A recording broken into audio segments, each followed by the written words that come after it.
salah seorang daripada anak cucu Sayyidina Ali radhiyallahu anhu, dia berkata bahawa sesungguhnya Sayyidina Ali bin Abi Talib radhiyallahu anhu ketika ditanya ketika dia diminta untuk menyifatkan sifat fizikal Nabi sallallahu alaihi wasallam, lalu Sayyidina Ali ini berkata, adalah Nabi sallallahu alaihi wasallam tidak berperwarakan terlalu tinggi dan tidak pula terlalu rendah. Kata Sayyidina Ali, bila ditanya tentang fizikal baginda Nabi sallallahu alaihi wasallam, kata Sayyidina Ali, Nabi itu orang yang tidak terlalu tinggi dan juga tidak terlalu rendah. Orangnya duduk di bahagian tengah-tengah. Ya, nak kata Nabi ini tinggi tidak tinggi tuan-tuan. Nak kata Nabi ini rendah tidak juga rendah. Nabi orangnya sederhana. Baginda berperwarakan sedang-sedang di antara kaumnya. Rambut baginda tidak keriting, berpulung dan tidak pula lurus kaku, akan tetapi ikal berombak. Rambut Nabi sallallahu alaihi wasallam tidak keriting dan rambut Nabi sallallahu alaihi wasallam tidak lurus. Ya, nak kata rambut Nabi keriting tak juga, sebab nampak rambut Nabi itu lurus. Nak kata rambut Nabi itu lurus tidak juga, sebab nampak rambut Nabi sallallahu alaihi wasallam ini ada gelombangnya. Ikal mayang rambut Nabi. Badan baginda tidak gemuk, wajahnya tidak bulat tetapi agak bundar, kulitnya putih kemerah-merahan. Anak mata pada kedua-dua mata baginda berwarna hitam pekat dan bulu matanya panjang dan juga lentik. Nih tuan-tuan, kulit baginda Nabi sallallahu alaihi wasallam disifatkan tidak putih dan juga tidak hitam. Kulit Nabi yang mulia ini kulitnya kemerah-merahan, yang disebut sebagai Humairah. Ya, itu sebab Nabi sallallahu alaihi wasallam memanggil istrinya Aisyah itu, Sayyidatina Aisyah, sebagai Humairah. Aisyah si kemerah-merahan. Kalau kita panggil hari ini Aisyah si pinky. Lebih kalau bahasa kita hari inilah untuk kita faham. Ya, itu kulit Nabi, tidak hitam, tidak putih, kemerah-merahan. Ya. Dan juga tuan-tuan, Nabi ini orangnya tidak gemuk. Nabi tidak gemuk orangnya. Dan wajah baginda Nabi sallallahu alaihi wasallam, ya, bahagian kepalanya agak besar, ya. Begitu juga tulang pangkal bahu dan tulang penemu di antara kedua-duanya adalah besar. Baginda Nabi sallallahu alaihi wasallam tidak berbulu di keseluruhan badannya, cuma terdapat bulu halus yang memanjang dari dada hingga ke pusat. Baginda Nabi sallallahu alaihi wasallam orangnya tidak gemuk, tapi Nabi sallallahu alaihi wasallam tulangnya besar, menyebabkan badan Nabi sallallahu alaihi wasallam itu kelihatan bidang. Dada Nabi besar tuan-tuan. Ya, kalau dibuat ukuran dari atas kepalanya, dadanya dan juga perutnya adalah sekatan. Nih Nabi diukur tuan-tuan, kalau dibuat ukuran itu daripada kepala Nabi sallallahu alaihi wasallam, dada Nabi dan juga perutnya sekatan. Tidak seperti kita tuan-tuan. Kita tuan-tuan dari kepala, dada, perut ke depan sedikit. Ini masalah kita. Ya. Sedangkan Nabi pernah bagi tahu tuan-tuan, puncak segala penyakit itu dari dalam perut. Sebabnya sedang dari yang kita makan itu. Ya. Sedangkan Nabi sallallahu alaihi wasallam tuan-tuan tidak ada penyakit. Nabi, kalau kita teliti daripada hadis ini, dan juga dikatakan, ya, baginda tidak berbulu di keseluruhan badan, cuma terdapat bulu halus yang memanjang dari dada hingga ke pusatnya. Nabi ini bukannya orang yang berbulu, ya, yang seperti kita gambarkan orang-orang, kalau lelaki-lelaki keturunan Arab ini tuan-tuan, yang dari Timur Tengah ini, ya, mereka berbulu. Tapi baginda Nabi sallallahu alaihi wasallam tidak berbulu. Ya, yang terdapat bulu-bulu di badan Nabi sallallahu alaihi wasallam yang disebutkan dari pangkal lehernya sehingga di atas pusatnya ada tumbuh bulu-bulu halus. Itu di badan Nabi sallallahu alaihi wasallam. Dan juga di belakang di badan Nabi sallallahu alaihi wasallam tuan-tuan, di bahagian belakang ini ada sedikit bulu. Itu tidak pernah diceritakan tentang bulu kaki Nabi, tentang bulu ketiak Nabi, tidak tuan-tuan. Ya, bab itu merupakan satu aib kalau diceritakan kepada kita. Ya, dan satu kemuliaan untuk Nabi sallallahu alaihi wasallam. Maka cukup sekadar kita bayangkan Nabi ini digambarkan sebagai seorang lelaki yang tidak terlalu tinggi, tidak juga terlalu rendah, tapi dia tergolong dalam golongan orang yang tinggi. Ya, dan Nabi besar. Sebab tulang-tulang Nabi ini besar, tangan Nabi besar, kepala Nabi besar, matanya besar, mulutnya besar. Ni baginda Nabi sallallahu alaihi wasallam. Dan juga tuan-tuan disebutkan di sini, ya, tapak tangan dan kakinya terasa tebal. Tatkala berjalan, baginda berjalan dengan langkah kuat dan tegap, seakan-akan turun ke tempat yang curam. Nabi sallallahu alaihi wasallam digambarkan kalau berjalan, jalannya laju. Nabi tidak lembek. Nabi kalau berjalan, tuan-tuan, digambarkan sebagai Nabi sebagai sedang berkawat. Cuba bayangkan orang berkawat, tuan-tuan, ada orang berkawat slow, semua laju. Begitu yang digambarkan kepada Nabi sallallahu alaihi wasallam. Dan juga digambarkan Nabi kalau berjalan seolah-olah dia turun dari tempat yang curam. Mana kata Nabi kalau dia berjalan turun dari tempat yang curam, laju dan bahagian kepalanya menghadap ke hadapan. Itu baginda Nabi sallallahu alaihi wasallam yang disebutkan di dalam hadis ini. Begitu juga tuan-tuan, kalau kita ikutkan, ya, bagaimana dikatakan rambut baginda Nabi sallallahu alaihi wasallam. Kalau kita menceritakan tentang keistimewaan, kesempurnaan seorang manusia yang layaknya kita jadikan dia ini sebagai ikutan, idola, figura, ya, bukan kita ambil orang lain, tuan-tuan. Kita bangga dengan orang-orang yang orang kafir, orang Yahudi, kita bangga. Ramai anak-anak kita di anak muda, tuan-tuan, menjadikan artis sebagai idola dia, menjadikan pemain bola sebagai idola dia. Boleh atau tidak boleh, tidak ada masalah, tapi jangan lupakan Nabi kita. Ya, cuba ditanya anak-anak kita, tuan-tuan, cuba suruh cerita tentang sejarah kelahiran Nabi sallallahu alaihi wasallam. Tahukah mereka? Jangankan kata anak-anak, kita sendiri pun hampir banyak yang kita tidak tahu tentang sejarah kelahiran Nabi, tentang isteri-isteri Nabi. Ada 13 orang, semua isteri-isteri Nabi. Tentang anak baginda Nabi sallallahu alaihi wasallam, ya, tentang wafatnya Nabi bagaimana. Jangankan anak-anak kita sendiri ramai yang masih terlepas pandang. Nih, tuan-tuan. Jadi bagaimana kita menjadikan Nabi? Kalau kita nak mengidolakan seseorang, kita lihat dia di hadapan mata, tapi ini kita tidak nampak dia. Bagaimana kita nak menjadikan dia idola, sedangkan dia kita tidak pernah jumpa, kita tidak pernah nampak. Itu menunjukkan, tuan-tuan, hebatnya iman kita sebagai orang Islam. Tuan-tuan, kita solat, nampak Tuhan atau tidak? Tak nampak, tuan-tuan, tapi kita tahu Tuhan sedang memerhatikan kita. Itu hebatnya iman kita. Nih, Rasulullah kita tidak pernah jumpa, tapi kita sayang dengan dia, tapi kita sanjung dia, ya, tapi kita rindu dia. Tuh hebatnya kita sebagai seorang Muslim. Maka wajarnya, tuan-tuan, kita menjadikan Nabi sallallahu alaihi wasallam ini sebagai ikutan. Baik, bila bercerita tentang rambut Nabi sallallahu alaihi wasallam, disebutkan di sini, tuan-tuan, ya, An Anas bin Malik radhiyallahu anhu qala kana sya'ru Rasulillah sallallahu alaihi wasallam ila nisfi uzunai.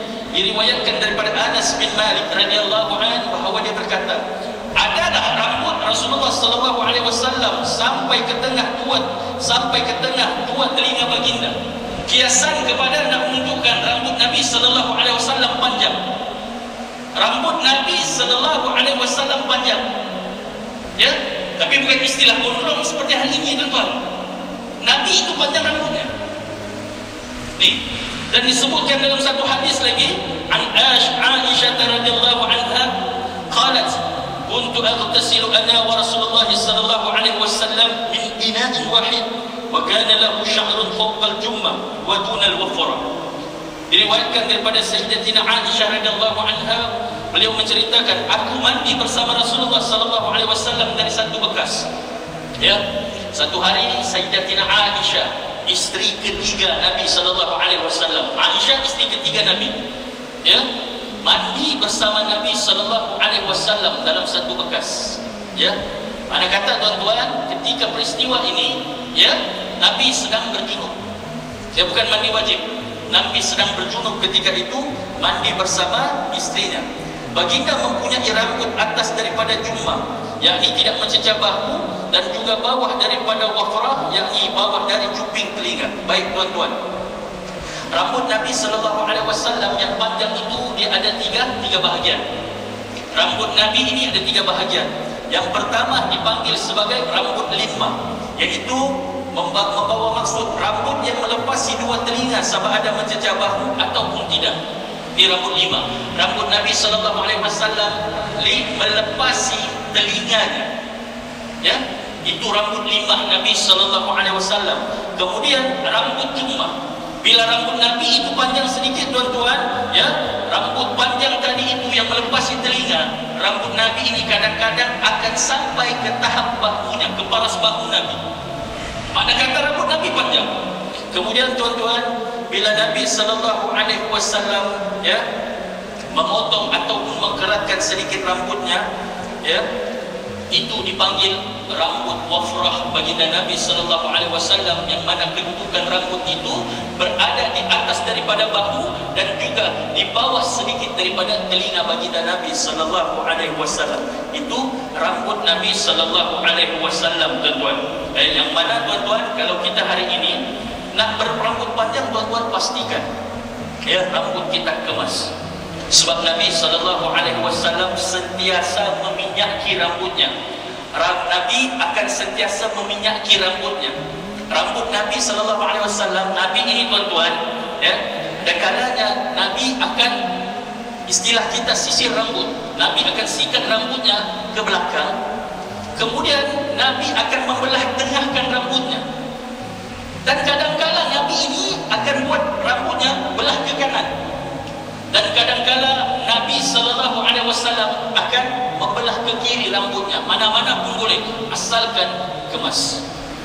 Dan tuan-tuan, ya, dalam peristiwa Fathul Makkah, ya, peristiwa Fathul Makkah yang sejarahnya sangat panjang, berlaku pada tahun ke-8 Hijrah, pada bulan Ramadan, yang lebih tepat 10 Ramadan 8 Hijrah, berlaku peristiwa Fathul Makkah.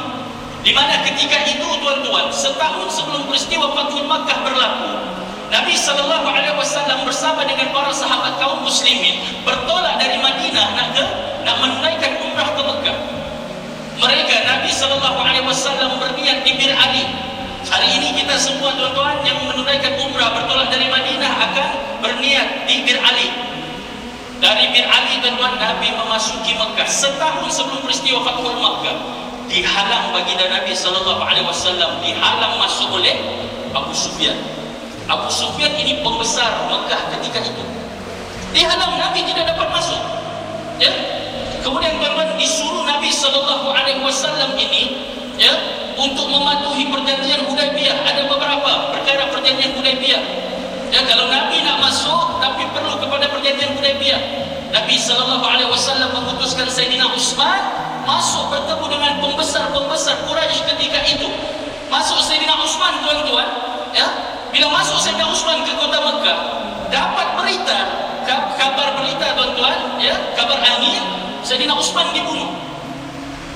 Dapat kabar berita Sayyidina Utsman dibunuh, marahlah Nabi. Hanya kabar berita tuan-tuan, ya. Kemudian, ya, ada beberapa perkara yang perlu dipatuhi sebelum membenarkan Nabi SAW masuk ke kota Mekah, tempat kelahiran Nabi SAW. Kemudian tuan-tuan, setahun selepas itu, bila Islam itu telah kuat di Madinah, telah kukuh kerajaan Islam yang Nabi SAW dirikan di Madinah telah kuat, maka tuan-tuan, sampai masanya Nabi nak masuk ke Mekah, ya, disebutkan setengah riwayat Nabi bersama 20.000 orang kaum muslimin pada tahun itu masuk ke Mekah. Dan ketika itu tuan-tuan, orang Mekah yang mendengar tentang kehebatan Muhammad SAW yang berada di Madinah, mereka ketakutan, termasuklah Abu Sufyan. Abu Sufyan tuan-tuan, pembesar Quraisy di Mekah ketika itu, ketakutan bila Nabi SAW dapat masuk ke Mekah, disambut oleh pakciknya Abbas, ya. Abbas menjemput Nabi SAW. Lalu tuan-tuan, ya, Nabi SAW mencari Nabi mencari Abu Sufyan. Abu Sufyan lari. Abu Sufyan seorang ketua ketika itu lari. Nabi perintahkan, cari Abu Sufyan sampai dapat. Cari Abu Sufyan sampai dapat. Sebab Abu Sufyan ini dia berpikir, tuan-tuan, waktu Nabi SAW berada di Mekah pada permulaan Islam, Abu Sufyan, Abu Jahal, Abu Lahab antara manusia yang paling kuat menyiksa Nabi, antara manusia yang paling kuat menghina Nabi. Nih, 3 orang ini. Abu Jahal, Abu Lahab mati sudah awal dalam peperangan Badar, tuan-tuan. Namun ketika itu Abu Sufyan ini dia raja. Bila kerajaan Mekah itu sudah goyah dan Rasulullah SAW masuk ketika itu, Abu Sufyan melarikan diri dan dapat ditawan. Kemudian dapat ditawan, tuan-tuan. Kata Nabi SAW, ya, yang sedia mandakhala daru Abu Sufyan fahuwa amin. Barang siapa yang masuk ke rumah Abu Sufyan, maka dia selamat, dia aman. Dia aman. Sayyidina Umar yang ketika itu, tuan-tuan, dia tidak pernah berpuas hati dengan Abu Sufyan. Di depan Abu Sufyan, di depan Rasulullah, Sayyidina Umar kata, ini orangnya yang pernah menyiksa engkau, wahai Muhammad. Ini orangnya yang pernah menghina engkau, wahai Muhammad. Ini orangnya yang selalu mempermainkan engkau, wahai Muhammad. Ini orangnya. Nabi maafkan Abu Sufyan, dan di ketika itu juga Abu Sufyan bersyahadah di hadapan baginda Nabi sallallahu alaihi wasallam. Ini, tuan-tuan, dalam satu hadis, tuan-tuan, kita nak cerita tentang rambut baginda Nabi sallallahu alaihi wasallam, ya. Ummu Hani, iaitu sepupu baginda Nabi sallallahu alaihi wasallam, anak Abu Talib. Kata Ummu Hani, ra'aitu Rasulullah sallallahu alaihi wasallam tafadir arba'. Aku melihat Nabi sallallahu alaihi wasallam pada peristiwa Fathul Makkah mempunyai 4 dadanan, iaitu mempunyai docang pada rambutnya. Mana kata, tuan-tuan, Nabi sallallahu alaihi wasallam bukan sekadar berambut panjang, tapi Nabi juga mentocang rambutnya. Nabi pernah ikat rambutnya ini tocang 4. Mana kata, tuan-tuan, kita kalau nak bertocang, tuan-tuan, ikut sunnah Nabi sallallahu alaihi wasallam. Bukan saja-saja mau bergaya. Saja-saja ada mau bergaya, tuan-tuan, tak dapat pahala. Tapi dalam hadis ini menceritakan Nabi pernah mengikat rambutnya pada 4 bahagian. Mana kata Nabi bertocang ketika dalam peristiwa Fathul Makkah. Mana kata, tuan-tuan, ketika itu, ya, Nabi nak tunjukkan kepada kita semua, ya, bahawa ketika itu, tuan-tuan, ya, Islam ini bukan satu agama yang membebankan, tetapi perlu diikat dengan syariat, dan perlu diikat dengan syariat. Baik, ya. Seterusnya kita masuk pada bab maja'a bi syaibi Rasulillah sallallahu alaihi wasallam. Ini hebat, tajuk dia bagus. Iaitu tajuk pada menyebutkan tentang uban baginda Nabi sallallahu alaihi wasallam, rambut putih. Ya, siapa yang ada rambut putih ni, tuan-tuan, didengar baik-baik. Ini tentang hadis ini. Hukum mewarnakan rambut dan juga hukum mencabut uban. Dalam hadis ini disebutkan, an Qatadah qultu li Anas bin Malik al-khadab Rasulullah sallallahu alaihi wasallam qala lam yablugh dhalik inma kana shayban fi sudghayhi walakin Abu Bakr khadaba bil hinna wal katam. Abu Qatadah diriwayatkan daripada Qatadah, beliau berkata, aku bertanya kepada Anas bin Malik. Ini Qatadah, tuan-tuan, ya, yang kisahnya sangat masyhur. Seorang yang buta matanya. Qatadah ini buta matanya dalam peristiwa perang Badar, ya, terkena anak panah, hancur matanya, tuan-tuan. Datang berjumpa dengan Nabi sallallahu alaihi wasallam. Qatadah tadi, dia kata kepada Rasulullah, ya Rasulullah, ya, waktu dia datang itu, tuan-tuan, Rasulullah senyum. Rasulullah senyum. Sahabat tengok Rasulullah senyum. Qatadah bayangkan, mata sudah rosak, hancur. Ambil mata, bawa anak panah, bawa matanya, tuan-tuan, yang rosak itu jumpa Rasulullah. Ya Rasulullah, doakan saya. Doakan saya supaya saya sembuh. Kata Rasulullah, ya Qatadah, wahai Qatadah, aku boleh doakan engkau. Aku boleh doakan engkau dan matamu pulih seperti sedia kala boleh. Tapi kalau engkau bersabar dan aku janjikan kau masuk syurga, maukah engkau? Kata Qatadah apa? Ya Rasulullah, doakan saya mata saya sembuh dan juga masuk syurga. Senyum Rasulullah. Senyum Rasulullah, tuan-tuan. Qatadah ini dia disebut sebagai panglima perang ataupun penunggang kuda yang sangat tangkas. Yang ini, Qatadah ini, tuan-tuan, dia chief security, ketua security, ketua pengawal di rumah baginda Nabi sallallahu alaihi wasallam. Qatadah ini, ya. Jadi satu hari dia bertanya kepada Anas bin Malik. Anas bin Malik ini anak angkat kepada Nabi sallallahu alaihi wasallam yang diserahkan ibunya kepada Nabi ketika umurnya 8 tahun. Lalu Qatadah bertanya kepada Anas, "Wahai Anas, ya, adakah Nabi sallallahu alaihi wasallam pernah mewarnakan rambutnya?" Anas, kata Qatadah, "Wahai Anas, adakah Nabi pernah mewarnakan rambutnya? Adakah Nabi pernah mendaikan rambutnya?" Lalu kata Anas bin Malik, ya, "Kenapa Nabi SAW tak mewarnakan rambutnya? Sebab uban Nabi pun bukan banyak," kata Anas. "Nabi ni kenapa dia mewarnakan rambutnya? Sedangkan ubannya pun tidak banyak," kata Anas. Uban Nabi SAW, kata Anas, hanya tumbuh di pelipisnya, kedua pelipisnya. Pelipis ini mana, tuan-tuan? Pelipis kita mana? Ni, bahagian kepala ni, tuan-tuan, rambut yang tumbuh di tepi ni, pelipis. Kata Anas bin Malik, uban Nabi SAW hanya ada di situ. Dalam satu hadis lagi kata Anas bin Malik, "Ma'adattu bi ra'si Rasulillah sallallahu alaihi wasallam wa lihiyatihi ila 14 sya'ratan bayda." Ya.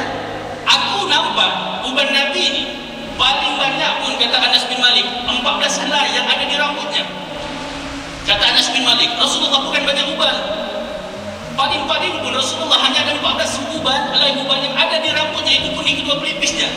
Tapi kata Sayyidina Ali, aku membilang uban yang ada di janggut dan juga di rambut baginda Nabi sallallahu alaihi wasallam ada 20 helai.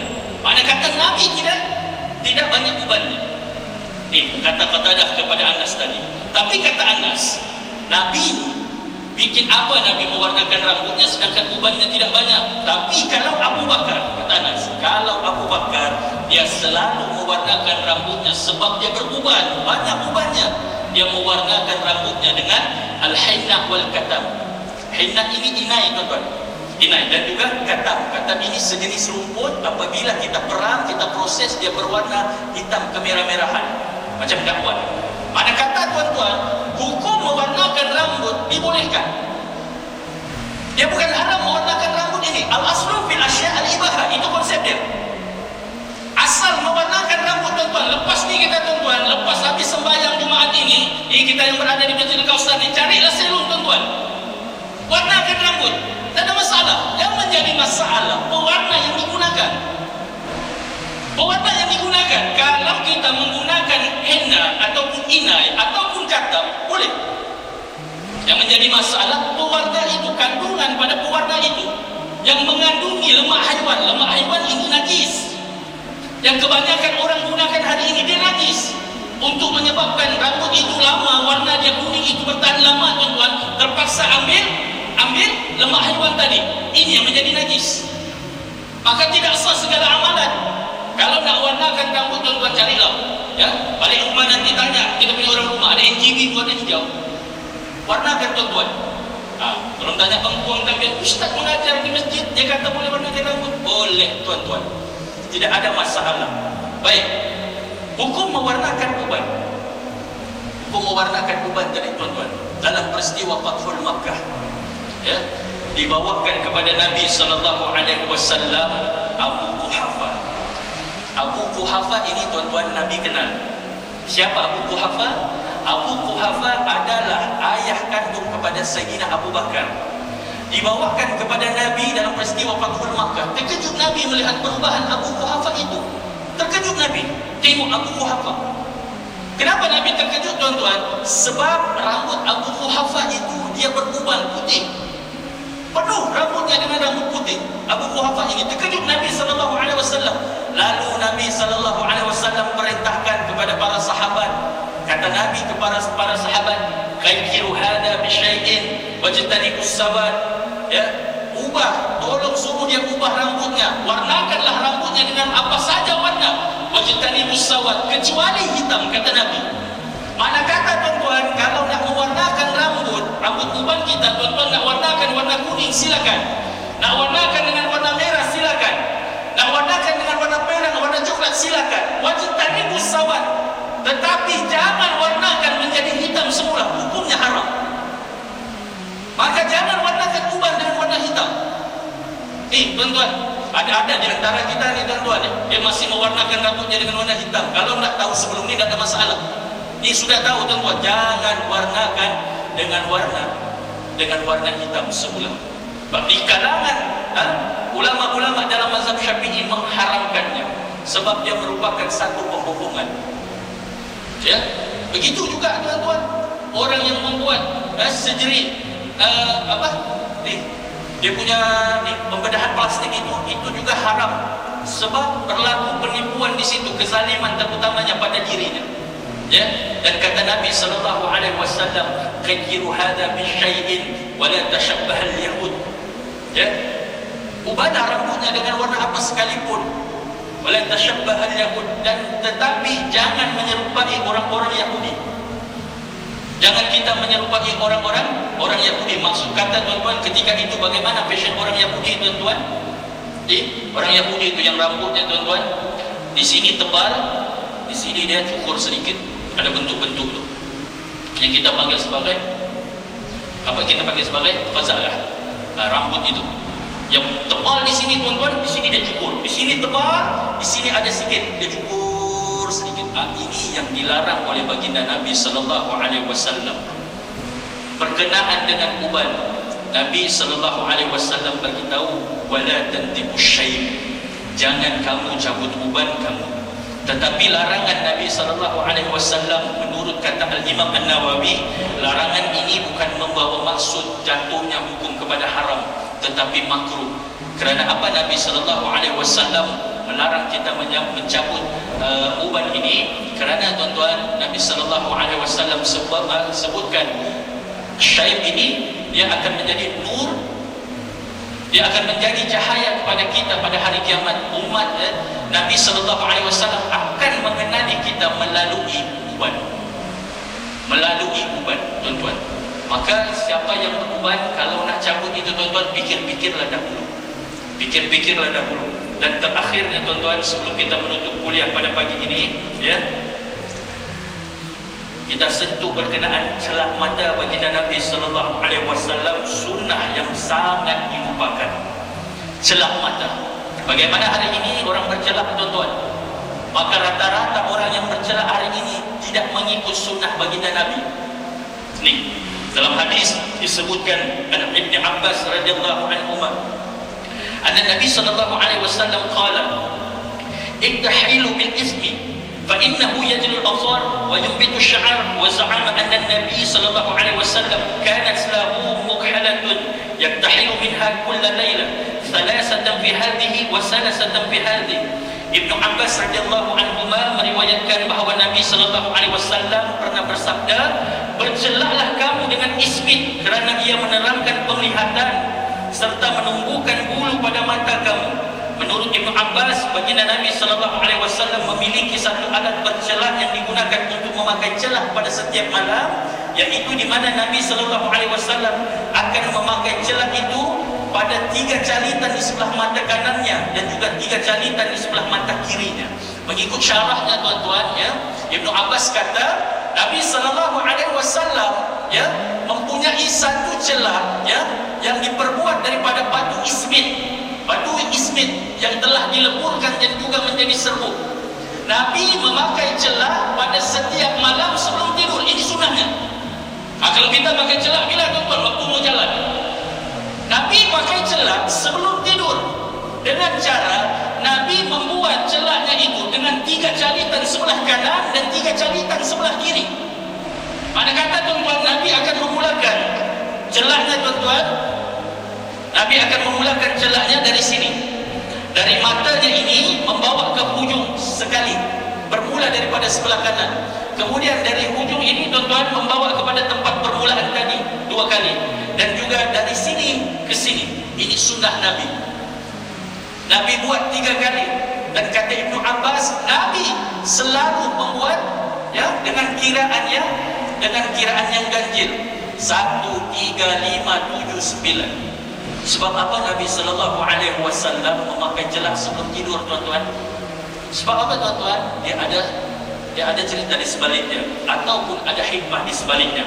Sebab tuan-tuan, batu yang Allah Ta'ala ciptakan itu, ya, dari segi kajian sains telah mendapati bahawa batu itu mengandungi dua mineral, iaitu yang dikenali sebagai tetrasaklin, tujuannya untuk antibiotik pada mata, dan juga tetralolide untuk membersihkan mata kita ini daripada kekotoran. Sebab itu Nabi SAW tuan-tuan akan pakai celak sebelum tidur. Bila Nabi pakai celak, dan Nabi hanya memakai celak di bawah matanya, kita tidak jumpa hadis Nabi memakai celak di atas, tidak. Nabi hanya memakai celak di bawah mata ini tuan-tuan sebelum tidur. Kerana sebelum tidur, tarik mata kita akan mengeluarkan lendir. Dia akan mengeluarkan lendir tuan-tuan.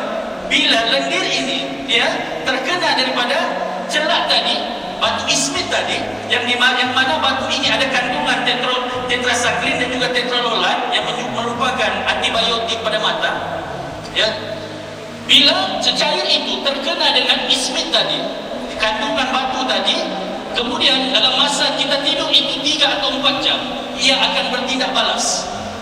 Dia akan bertindak balas cecair tadi, dia akan bertindak balas keseluruhan mata kita kiri dan kanan.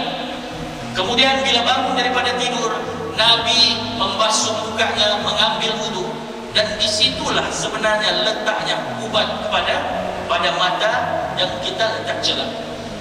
Dan tuan-tuan, sebagai akhirnya, Dr. Sadiq Al-Mishawi sebut dalam satu kitab Akhtabul Musallin, kesilapan yang dilakukan oleh orang yang menunaikan solat.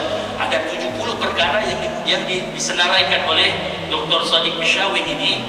70 perkara yang dilakukan oleh orang yang menunaikan solat. Yang pertama diletak pertama sekali ialah tentang qada hajat. Bagaimana orang yang solat, qada hajatnya tidak sempurna, istinjanya tidak sempurna. Sebab disebutkan Nabi SAW selepas bersuci daripada qada hajat, beristinja, Nabi tuan-tuan bukan terus meninggalkan tandas, tidak. Kalau kita tuan-tuan lepas kita qada hajat, kita basuh, ya, kita basuh, istilah kita hari ini cebok, tuan-tuan, terus kita keluar. Ada yang begitu. Tapi Nabi dah. Nabi selepas Nabi bersuci, Nabi akan basuh tangannya, kemudian Nabi sentuh batu ataupun pasir. Sebab pada situ tuan-tuan, ya, Nabi tunjukkan kepada kita untuk lebih bersih. Kemungkinan ketika kita sedang istinja itu, ketika kita sedang bersuci itu, ada yang tidak sempurna, sehingga menyebabkan solat kita. Tuan-tuan cek sendirilah. Bagaimana cara tuan-tuan lepas istinja, lepas qada hajat, bagaimana tuan-tuan? Adakah tuan-tuan cuci tangan, bersihkan dengan sabun, kemudian tuan-tuan keluar, ataupun lepas istinja itu tuan-tuan terus keluar? Coba cek tuan-tuan. Dan coba cek pula bagaimana ibadah tuan-tuan. Ibadah kita semua, terutama orang berkata-kata ini. Coba cek. Kalau begitulah cara kita istinja, coba cek macam mana solat kita. Adakah solat kita sempurna? Adakah solat kita seminggu sekali sahaja? Tapi coba cek, kalau istinja kita sempurna, ibadah lain dipermudahkan oleh Allah Subhanahu wa ta'ala. Ini kesempurnaan yang baginda Nabi SAW telah tunjukkan kepada kita. Maka sewajarnya tuan-tuan, kita menjadikan Nabi ini sebagai idola kita, ya, menjadikan Nabi sebagai ikutan. Apa yang Nabi SAW tidak tunjukkan kepada kita, semua telah Nabi tunjukkan kepada kita. Namun tuan-tuan, kehidupan kita hari ini sangat jauh daripada sunnah Nabi. Cuba bayangkan kalau hari ini Nabi masih hidup dan dia datang ke Tawaf, agak-agak Nabi gembira dengan kehidupan orang Tawaf. Jauh. Silap-silap tuan-tuan, kalau Nabi SAW masih hidup dan Nabi melihat tuan-tuan, sedih Nabi melihat keadaan kita. Ya, mudah-mudahan berkat daripada hari Jumaat ini, ya, kita bacakan berselawat ke atas baginda Nabi SAW, dan mudah-mudahan kehadiran kita pada pagi ini tuan-tuan, sebelum kita menunaikan solat, menunaikan solat, kita dapat ambil pengetahuan berkenaan dengan sunnah baginda Nabi SAW. Yang baik itu datangnya daripada Allah Subhanahu wa ta'ala, segala kelemahan itu datangnya daripada diri saya yang tahir ini, ya. Wabillahi taufiq wal hidayah. Wassalamualaikum warahmatullahi wabarakatuh.